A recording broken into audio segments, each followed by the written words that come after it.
گزارش ہے کہ ویڈیو کو لاسٹ تک دیکھیں تاکہ بات پوری طرح سمجھ میں آئے۔ اس میں اللہ نے اپنی ایک اور قدرت کو بیان کیا کہ سورت کو ختم ہوتے ہوتے ایک اور میں اپنی نشانی بیان کر دوں ان لوگوں کے لیے جو اللہ کو نہیں مانتے یا اللہ کو مانتے ہیں مگر اس کی نہیں مانتے یا اللہ کے ساتھ شریک کرتے ہیں۔ سورہ ملک میں بڑی نشانیاں بیان کی نا، آسمان کے ستاروں کا بھی تذکرہ کیا، ہواؤں میں اڑتے ہوئے پرندوں کا بھی تذکرہ کیا، زمین کے مسخر ہونے کا بھی تذکرہ کیا، بہت ساری نشانیاں بیان کی۔ سورت کا جو اختتام ہے ایک نشانی پر قل ارأیتم ان اصبح ماؤکم غورا، مجھ پر لوگ اکثر یہ اعتراض کرتے ہیں عقلی باتیں بہت کرتے ہیں، عقلی باتیں۔ تو بھائی اسلام تو نام ہی عقل کا ہے، قرآن بار بار عقل استعمال کرنے کا حکم دے رہا ہے نا، قرآن میں عقلی دلیلیں زیادہ ہیں۔ بہت مشکل ہے، ابھی کیا ہو گیا، بہت مشکل نہیں ہے، بہت آسان ہے سمجھانا، یہ میری تکیہ کلام بن گیا ہے نا، کیا کروں میں، مجبور ہوں، بہت آسان ہے سمجھانا، اب پھر مزہ نہیں آئے گا۔ تو قرآن نے عقلی دلائل بہت دیے ہیں۔ سورج کا اختتام کس پر ہو رہا ہے؟ ایک عقلی دلیل پر، یہ عقل استعمال کرو۔ اور آپ دیکھو ہمارے ہاں جتنا دیندار ہوگا یہاں سے اتنا فارغ، عجیب بات ہے، سارے کام اس کے ایسے ہوں گے جو بالکل سینس لیس، باتیں بھی ایسی کرے گا، مشورے بھی ایسے دے گا، مشورے بھی ایسے دے گا۔ وہ جن دنوں میں حالات بہت خراب تھے کراچی کے نا، علماء کا قتل ہو رہا تھا، شیعہ بھی سنی بھی دھڑا دھڑ قتل ہو رہے تھے، بہت حالات خراب تھے، تو ایک بڑے عالم تھے، ان کو کسی نے مشورہ دیا حضرت سیکورٹی کا انتظام کریں، کوئی بھی ایسے مار کے چلا جائے گا۔ تو ایک بڑے دیندار آدمی نیک تہجد گزار، انہوں نے کہا اللہ پہ توکل کریں حضرت، زندگی جب مرنا ہوگا تو مریں گے، بچنا ہوگا تو بچیں گے، جو رات قبر میں آنی ہے وہ قبر۔ میں نے کہا بھائی یہ اس کا قصور نہیں ہے، یہ اس کا قصور نہیں ہے۔ میں نے کہا حضرت آپ اپنی دکان پہ تالا نہ ڈالا کریں، جو نوالا ڈاکو کے مقدر میں ہے نا آپ کی دکان سے، وہ ڈاکو کے پیٹ میں پہنچ کے رہے گا، صحیح ہے نا، دکان پہ تالا نہ ڈالیں، بڑی حماقت ہے یہ۔ تو مجھے یوں گھور گھور کے دیکھنے کیسی باتیں کر رہے ہیں، میں نے کہا بالکل تالا نہ ڈالیں، جو اللہ نے نوالا ڈاکو کے مقدر میں رکھا ہے وہ ڈاکو کے پیٹ میں جانے دیں، بلکہ ڈاکو کیا جب دکان کھول کے سوئیں گے تو ڈکیتی کی ضرورت نہیں، چوری کافی ہے، بلکہ چوری کی ضرورت نہیں، کوئی بھی آئے اٹھا کے لے جائے۔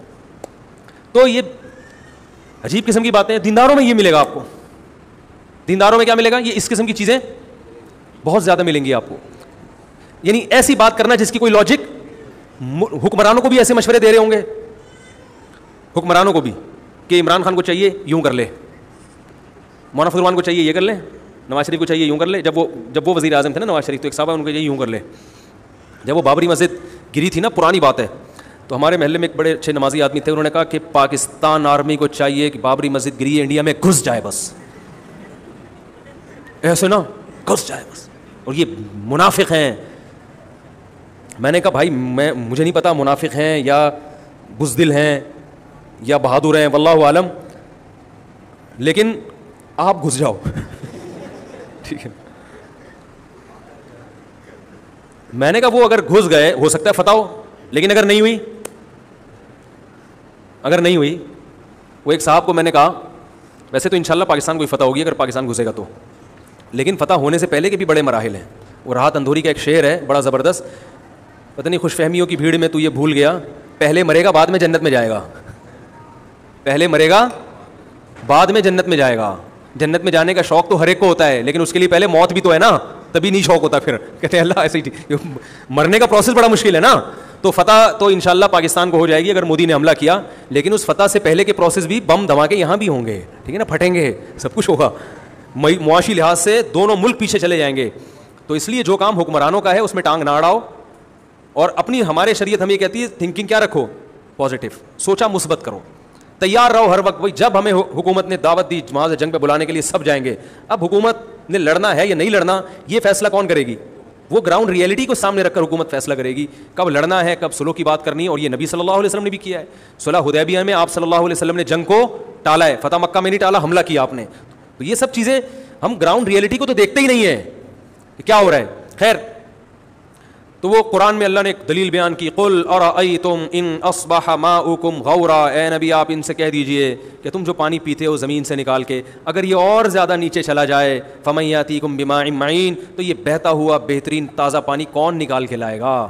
عجیب قدرت ہے خدا کی، بارش برستی ہے، پانی زمین میں نیچے دھستے دھستے ایک جگہ پہ آ کے رک جاتا ہے بھائی، اس سے نیچے نہیں جا رہا، بلکہ آپ بہت زیادہ کھودیں گے نا تو میٹھا پانی ختم، پھر خشک زمین دوبارہ شروع ہو جائے گی، پھر نیچے پٹرول شروع ہو جائے گا، ہے بھائی۔ سمندر کی تہ سے کیا نکلتا ہے؟ آئل نکلتا ہے، تو وہ پانی نیچے نہیں جا رہا مزید، تو یہ بھی اللہ کا نظام ہے کہ سمندر زمین کے نیچے اللہ نے چشمے بہا دیے ہیں. اور ایسا بھی ہوتا ہے آپ کنواں کھودیں گے میٹھا پانی نکلے گا, اور نیچے جائیں گے کھارا پانی کی لہر ہے.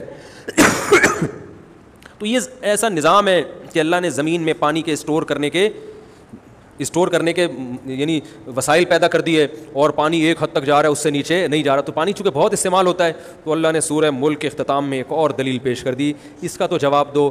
ممکن ہے سائنسدان کہ بھائی ایکچولی وہ یوں ہوتا ہے کہ زمین کے نیچے کچھ پلیٹیں ہوتی ہیں تو وہ رکاوٹ بنتی ہے. بھائی بنتی تو ہیں, لیکن جب زمین وجود میں آ رہی تھی تو زمین کو پتا تھا اتنی ترتیب سے بننا ہے میں نے کہ یہ والی پلیٹ ایسی ہو کہ اس کے اوپر پانی رہے, اس کے نیچے تانبا ہو, اس کے نیچے پیٹرول ہو, کیونکہ ایک زمانے میں آبادی بڑھے گی تو ان کو گیس اور آئل کی ضرورت ہوگی, تو وہ بھی ہو, اور پھر اس کے نیچے یہ ہو, پھر اس کے نیچے آخر میں آگ کا گولا ہو, اور وہ گھوم رہا ہو, اور پھر اس سے برقی لہریں پیدا ہو رہی ہوں, مغناطیسی لہریں پیدا ہو رہی ہوں, اس سے نارتھ اور ساؤتھ پول وجود میں آ رہے ہوں, اس سے پرندوں کو سفر کرنے میں آسانی ہو. زمین کو اتنی تمیز کس نے سکھائی بھائی؟ یہ سب اس کی علامت ہے, یہ زمین نے خود فیصلے نہیں کیے, زمین میں کسی نے یہ سارے پروگرام ڈالے ہیں.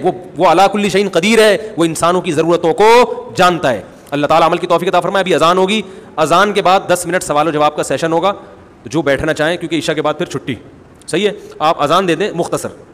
آپ بعض دفعہ بہت کھینچتے ہیں, حرم کی نقل اتارتے ہیں آپ, تو مختصر دے دیں تاکہ جس نے وضو کرنا ہے وضو کرے, تاکہ وقت پہ جماعت کھڑی ہو جائے.